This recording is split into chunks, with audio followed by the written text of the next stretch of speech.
Salut, c'est Breton Contrébol et dans cette vidéo je vais transformer cette île en le comté le plus prospère de Crusader King 2. C'est parti.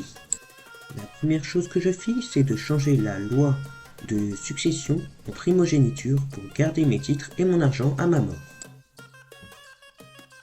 Ensuite, je me maria, car se marier donne plus d'indépendance et plus d'indépendance donne plus d'argent.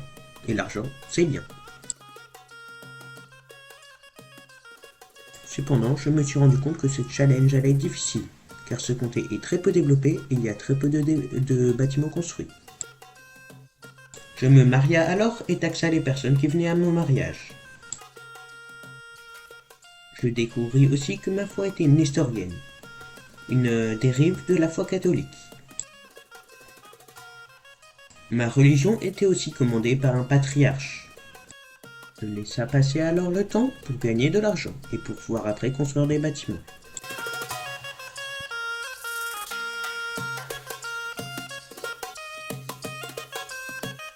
Cependant, ma femme mourra de la peste. Je la remplaça donc avec une princesse bulgare.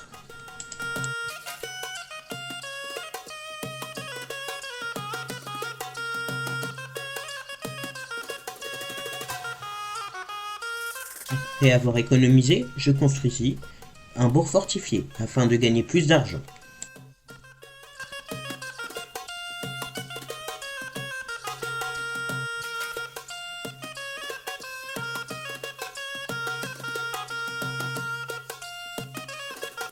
J'augmenta alors mes impôts pour, vous l'avez peut-être deviné, gagner plus d'argent.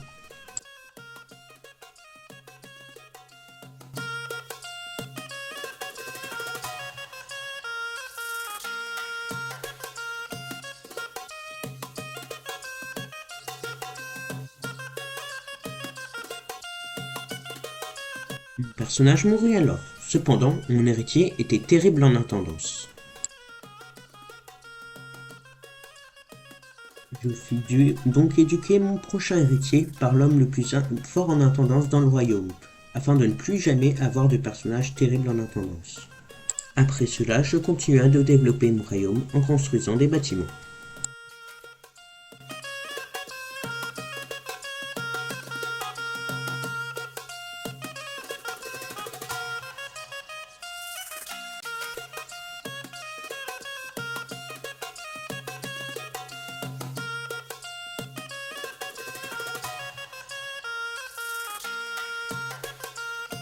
Je remaria alors mon fils, qui était devenu beau en intendance, à la princesse bulgare, la même qui avait épousé son grand-père.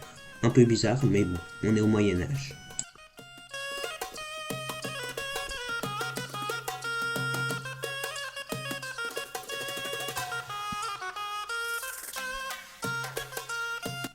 Cependant, quelqu'un me déclara la guerre. Avec sa massive armée, il allait donc assiéger mon île.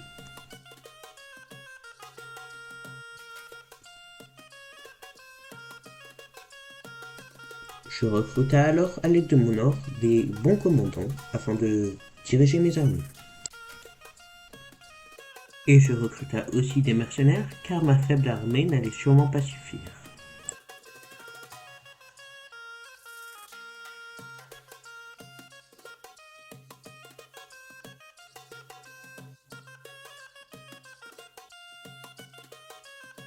La bataille s'engagea alors, cependant, mes unités venaient d'être déployées, du coup elles avaient aucun moral, ce qui me coûtera peut-être la défaite.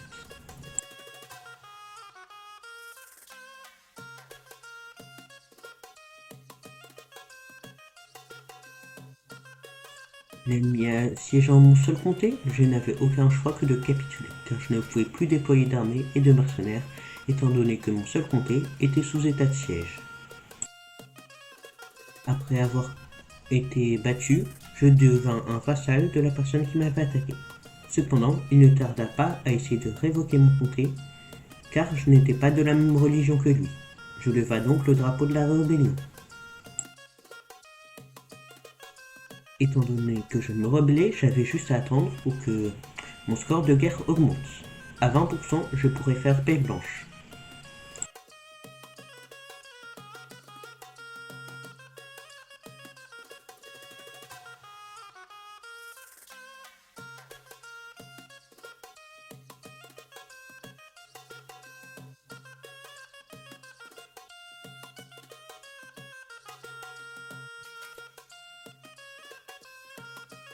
Je fis alors la paix blanche. Cependant, juste après cette paix, mon roi brisa le traité de paix en me révoquant mon titre. Je n'eus donc pas d'autre choix que de nouveau me rebeller.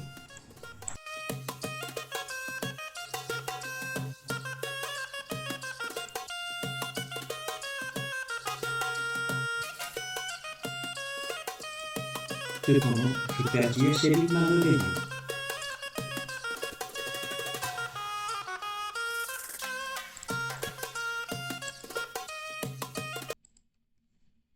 Seigneur Lich m'emprisonna alors, me tortura, puis révoqua mon titre.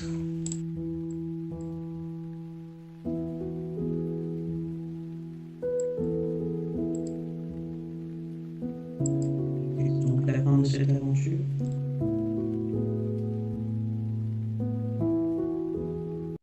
Sûrement pas, car tout de suite après avoir perdu ma partie, j'en recommençais une nouvelle, bien décidé à me venger, à faire l'objectif que je n'avais pas réussi à faire dans ma dernière partie.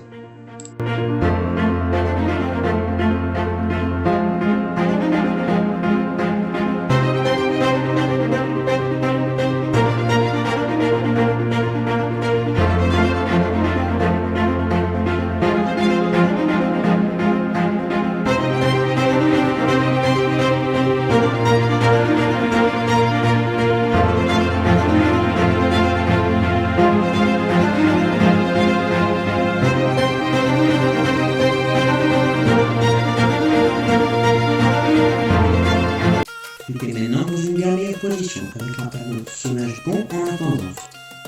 Mais il est parti. Mon personnage avait aussi d'excellents traits, et surtout, énormément d'argent.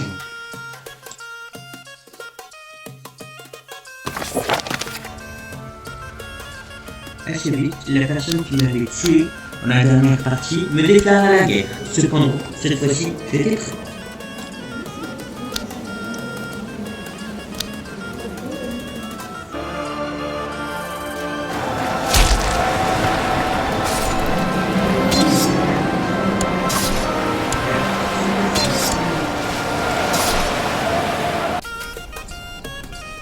J'essaya d'avoir un score de guerre de 100% et de ne pas faire un paiement. Étant donné que quand on me déclare la guerre, le score de guerre ne monte pas tout seul, je suis allé assiéger la capitale ennemie.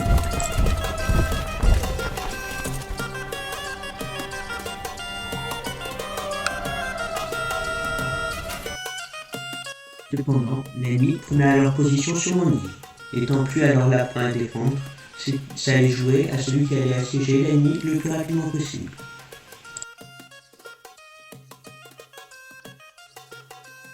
L'ennemi assiégeant bien plus vite mon comté que moi et n'ayant qu'un seul comté, je perdis la guerre. Mais je tue me rendre. Cependant, l'ennemi n'essaya pas de révoquer mon titre tout de suite. Je profitais de ce temps pour gagner plus d'argent.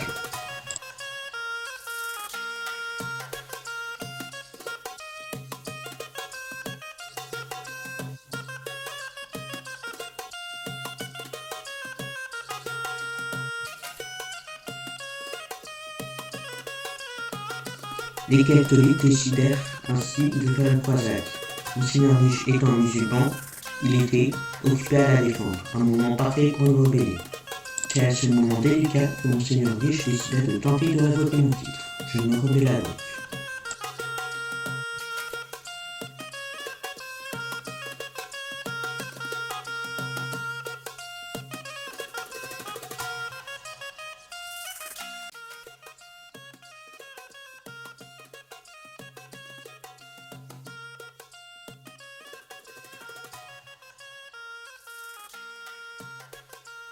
Je réussis alors à faire capituler Monseigneur Lich, le forçant à promulguer la loi vaste autonome qui fait qu'il n'a plus le droit de révoquer mon titre. Juste après cette première rébellion, je forma une faction dans le but d'indépendance et invita quelques-uns des vassaux de Monseigneur Lich afin de le renverser et de déclarer notre indépendance.